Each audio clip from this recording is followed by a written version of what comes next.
فيديو النهارده ممكن يبقى طويل شويه، والنهارده هنتكلم عن صناديق الاستثمار او الميتشوال فاندز. اول حاجه لازم نعرفها وهو يعني ايه ميتشوال فاند او يعني ايه صندوق استثمار. صناديق الاستثمار هي عباره عن سله استثماريه جواها شركات كتير، واللي بنشتريه من الصندوق ده هو عباره عن سهم جوه الصندوق الاستثماري ده، وفلوسك بتتوزع على الشركات كلها. طيب هو ليه الواحد ممكن يشتري في صناديق الاستثمار مثلا، ما يشتريش في الاسهم بس لوحدها؟ اول حاجه لازم نكون عارفينها في ليه نستخدم او ليه نستثمر في الصناديق الاستثماريه او الصناديق الاستثمار، هو ان اصلا المفروض جزء من محفظتك الاستثماريه او البورتفوليو بتاعك لازم يكون فيه على الاقل 30% ل 20% جزء منه يكون من الصناديق دي، سواء استثماريه في الذهب، استثماريه في الاسهم، في العقارات. فهي في الاول في الاخر بتبقى محفظه استثماريه. رغم ان الستوك ماركت او سوق الاسهم الخطوره بتاعته عاليه جدا، الا ان الصناديق الاستثماريه دي بتقدم نسبه خطوره اقل. هي مش منعدمه، لكن هي نسبه خطوره اقل بكتير من الاسهم المنفرده او الكومن ستوك. طب يا ترى هي ليه نسبه خطورتها قليله؟ اول حاجه محتاج نفهمها هو ازاي الصندوق ده بيشتغل. فقبل ما اقول لك ليه، خلينا اشرح لك صندوق الاستثمار ده بيشتغل ازاي. الصناديق الاستثماريه كتير ومختلفه. في مثلا زي ما قلت صناديق بتستثمر في العقارات، في صناديق تانية بتستثمر في الذهب، في صناديق ثالثه في الاسهم ودي اللي هنتكلم عليها النهارده وهنركز عليها اكتر شويه، في صناديق تانية في الطاقه او البترول، وفي صناديق بتبقى منعدمه المخاطر الى حد ما زي صناديق السندات او اذون الخزانه. لكن زي ما قلت احنا النهارده هنركز على اهم نوع فيهم وهو صناديق الاسهم. طب الصندوق ده عباره عن ايه؟ الصندوق الاستثماري او الميتشوال فاند هو عباره عن سله جواها شركات كتير باسهم مختلفه، كل شركه بيبقى ليها نسبه جوه الصندوق ده. يعني الصندوق بيبقى فيه كذا شركه، ممكن 30 ممكن 50 ممكن 100 ممكن 500، بس كل صندوق بيبقى ليه المانجر بتاعه، والمانجر هو اللي بيحدد نسبه كل شركه في الاسهم دي كام. في عندنا مثال في مصر وهو اي جي اكس 30، وده صندوق بيجمع احسن 30 شركه موجوده في مصر، زي مثلا سي اي بي، ابو قير للاسمده، اسكندريه للحاويات، وكمان سويدي الكتريك. وكل الشركات دي لو تابعنا التحليل بتاعها هنلاقي ان هي في 2022 و2023 محققه ارباح اكتر من 60% لمستثمريها. والصندوق بيبقى متقسم على الشركات بنسب مختلفه. يعني مثلا الشركات اللي التقلبات بتاعتها كتيره او الفولاتيليتي بتاعتها كبيره دي بيحدوها شويه في الاسهم او في الصناديق الاستثمار، عشان هي ممكن تغير سعر السهم او سعر الصندوق كامل في يوم وليله، فبيقللوا من نسبتها عشان يبقى في موازنه في الصندوق. وعشان يبعدوا عنك الحيره ان انت تشتري في اسهم ايه او في شركات ايه، كل اللي هم عملوه انهم حطوا لك الصندوق كامل فيه 30 شركه عشان تشتري فيهم كلهم بنسب مختلفه بقى براحتك. سواء انت عايز تشتري النهارده 100 سهم، بكره 1000 سهم، 10 اسهم، كل الفلوس بتاعتك بتتحط في ال 30 شركه دول. طبعا انت مش محتاج تعرف نسبه كل شركه في الصندوق كام، هو كل اللي عليك ان انت بتشوف سعر الصندوق النهارده كام وبتشتري على سعر النهارده. بس في الظروف الموجوده اليومين دول هو كل الشركات اصلا بتكبر يعني اليومين دول. يعني عندك على الاقل سي اي بي زايد 66% بس من اول 2023. فالصندوق بيقدم حاجه زي وثيقه او سهم وليها سعر معين انت بتشتريه. رجوعا بقى للصناديق الموجوده في مصر، زي ما انا كنت ذكرت من شويه اي جي اكس 30، ففي مثلا صندوق زي صندوق سي اي 30، وده صندوق بيتبع اي جي اكس 30،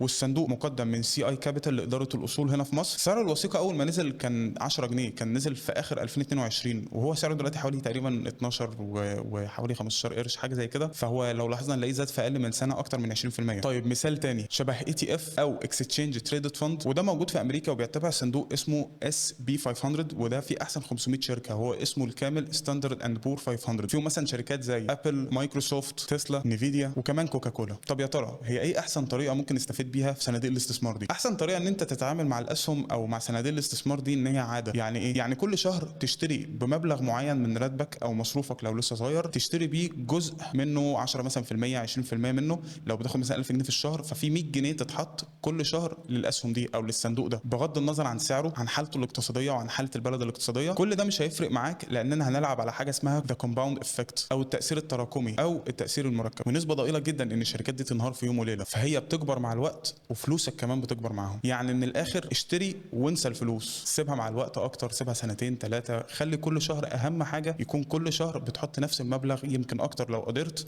بس مالكش دعوه بسعره، مالكش دعوه بالحاله، مالكش دعوه بال 30 شركه دول بيعملوا ايه. خليها كل شهر حط مبلغ معين في الصندوق. طب هل صناديق الاستثمار بقى فيها خطوره؟ اكيد هي فيها خطوره، لانها هي بتستثمر في الاسهم في الاول وفي الاخر، وسوق الاسهم اصلا سوق مخاطرته عاليه. بس خلوني اكون صريح معاكم، لان برضو العقارات والذهب استثمارهم برضو فيه خطوره كبيره. ممكن النهارده العقارات ما تبقاش بسعرها، ممكن تبقى بسعرها عالي بس ما فيش اللي يشتري، فبرضو دي خطوره كبيره. طب اهم نقطه، ازاي نشتري في الصناديق دي؟ انا عن نفسي بستخدم ثاندر عشان اشتري الاسهم والصناديق الاستثماريه اللي انا عايزها، وكمان عند ثاندر متاح كل الصناديق الاستثماريه الموجوده في مصر. هسيب لكم اللينك في الديسكربشن عشان تاخدوا فلوس اول ما تعملوا اكونت، والفلوس هتنزل لكم في المحفظه على طول لو استخدمتوا اللينك اللي في الديسكربشن ده.